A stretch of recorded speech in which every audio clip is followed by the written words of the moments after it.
A tu imamo još jednu temu koja je, kako se kaže engleski, must za otoke i to je ribarstvo i ribari. Tu je neki noćni lov. A idemo pogledati još nekoliko zanimljivih slika riba. Znači, koja je ovo riba? Ovo je kokot. Aha. On je karakterističan po ovim nogicama jer on kopa po dnu i traži male životinjice s kojima se hrani. A inače po bojama dosta sliči na škrpina, crveni je.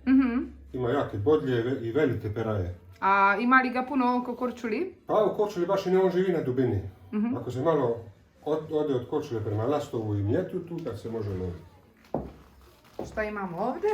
Da, to je riba pauk, ona je dosta bolna na ubod, ali je jako dobra kuhana i jako dobra juha se radi od nje. Ona stoji zakopana u pijesku i kad se kupate možete nagaziti na nju. Dakle, to je šampiero ili kovač. On isto živi na većim dubinama. To je jedna vrhunska riba. Ja volim takve ribe slika zbog njihove mimikrije. Gdje se uklapaju, kako se uklapaju u okolinu podvodne krajeve. To je morski konjić. Jel vi ronite? Mislim da sam vidjela neke slike. Jel vi sami idete ispod vode? Ronite, Da.